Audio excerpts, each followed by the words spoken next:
All right, hey guys, we're back. This is hole number 3, par 5. This is going to be the cliff hole, I believe. So let's see what the wind is. And there you're seeing we're getting downwind.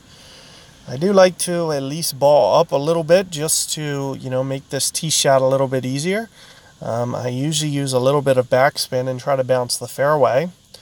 So you're going to see me go mostly full on the power, and I might go real close to 4 backspin here. One of the things that I really like about this is if you set this up in this middle of the fairway, kind of like you see me doing here, there's really no amount that you can over curl. And you can see that I'm going relatively full. I might be keeping off a little bit. And you can see that I'm also applying some curl. And like I mentioned, especially if you use the right amount of spin, you can't over curl it. So it is nice to curl it here. I use kind of the bare minimum that I recommend using for spin. You might, if you have a higher wind, you're going to want to jack that up a little bit more. If you have, at least 3.5, 4 is kind of the bare minimum that you want to do to make sure that you can stop it. If you don't put on the curl like I just did, you're actually going to need to do more backspin than I just did.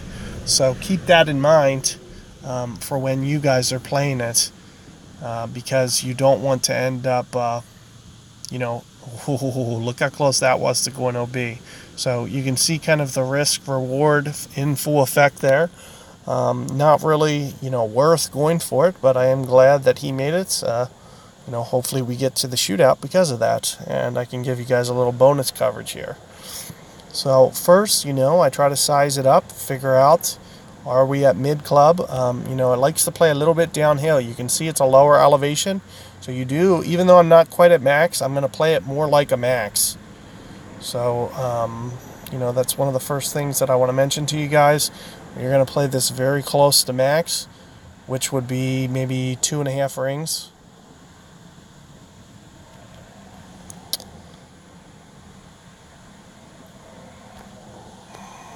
Perfect ball. See what this looks like. What the? I can't figure that out at all. I don't know how it's over there. I wonder if I just moved that accidentally or something. I'm not used to seeing a fairway bounce like that. That's a bit unusual. I mean, that looked like it was about 8 rings off, so it makes me wonder if I accidentally touched the bullseye and moved it before actually getting to do the shot, because that was just so off, and I'm not used to seeing that here. But nevertheless, not too worried about it. The important thing is just noting what I mentioned, which was, you're shooting to a lower target. You're going to have to do a bit of an overplay. That's the important thing to keep in mind, especially if you're towards max. Let's think about the case where I'm max or going into plus yardage, where it says +1, +2, +3. If I'm in that case, you're going to need to make sure that you're playing a few extra rings to, account for shooting to a lower elevation. It's going to be longer in the air, which means the wind's going to affect the ball more. So you'll play more than your max ring adjustment in that case. And whereas where I was towards mid club, I played it almost kind of spot up max. And here you see we are getting the Sakura Hills shootout. This is going to be, another hole that I really like Guardian for overall. It can be a little bit challenging. I remember we just got this one not too long ago, and I came up short. You do have to do a severe overplay from the max number. What I do like to do, I might use my opponent's shot. I do like, doing like a backspin shot, but whether or not I do more of a stop shot or kind of a backdoor approach might just depend on how close I need to put it. So let's pay attention to my opponent here, see where he is, first of all. And like I mentioned, I'm going to use that to my advantage and, really try to figure out what I want to do with this based on what he does. And I'm probably just going to go for a stop shot here, which means, you know, maybe going off of the front of this green here with about 8-ish, kind of like this. Setting up that third bounce right on the hole, basically. And additionally to this, we are going to do an overplay, kind of like we did last time. And, you know, at least 4 rings here. You are shooting to a lower target, so you have to keep that in mind when you're playing your rings here.